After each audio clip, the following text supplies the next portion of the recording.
Hello everyone, আসসালামু আলাইকুম। চলে আসলাম আবার আপনাদের সামনে ছোট্ট একটা ব্লগ নিয়ে। আজকে আমি রিটা মাছ ভেঙে লেবু পাতা দিয়ে রান্না করব।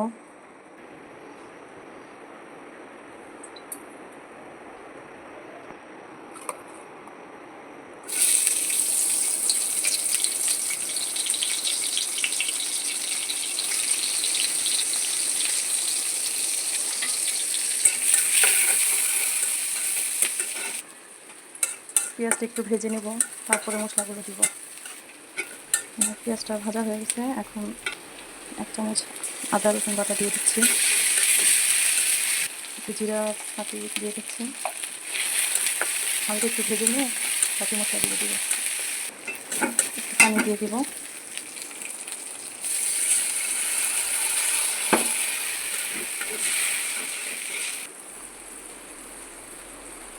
এক চামচ হলুদ গুঁড়ো দিব,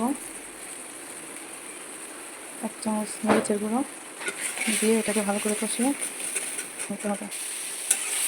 বাইরে এত পরিমাণ গরম, রান্না করতে ইচ্ছে কোনো, তারপরে ক্লিয়ার করার খেতে যখন হবে রান্না তো করতেই হবে। প্রচুর গরম, দেখুন বাইরে ওয়েদারটা। এখানে আমার মশলা কষানো শেষ, আমি এখন মাছটা দিয়ে দেবো।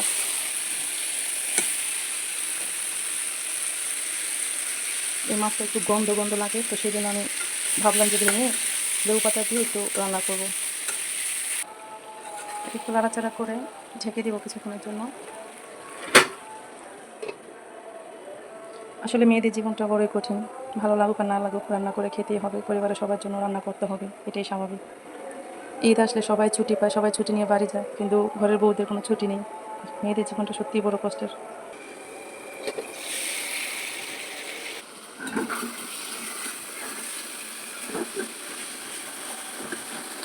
মাছটা কষানো শেষ, এখন একটু করে পানি দিয়ে লেবু পাতা দিয়ে দিব। লেবু পাতা অবশ্য ঘরে নয়, আমার ছাদ থেকে নিয়ে আসতে হবে। এখানে একটু ভুল হয়ে গেছে, আমি লবণ দিতে ভুলে গেছিলাম তরকারিতে, তো একটু লবণ দিয়ে ঢেকে দিয়ে আমি একটু লেবু পাতা আনবো। একটু লেবু পাতা নিয়ে আসি ছাদ থেকে। এখন ছাদে যাচ্ছি লেবু পাতা আনার জন্য, কারণ বাসায় লেবু পাতা নেই, তো সেই জন্য ছাদে আসলাম।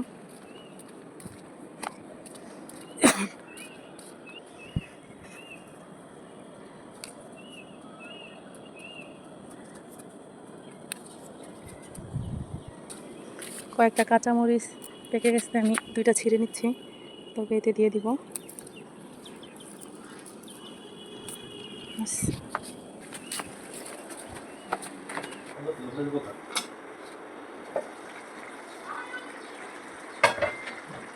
আমি এখন লেবু পাতাগুলো ধুয়ে তরকারিতে দিয়ে দিব, আর যে কাঁচামরিচগুলো নিয়ে আসলাম ওগুলো দিয়ে দিচ্ছি।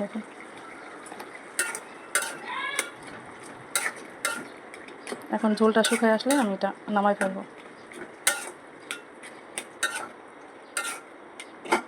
একটু ভেঙে দিলাম মাছগুলো, ভেঙে না দিলে গন্ধটা যাবে না, মাছটা অনেক গন্ধ।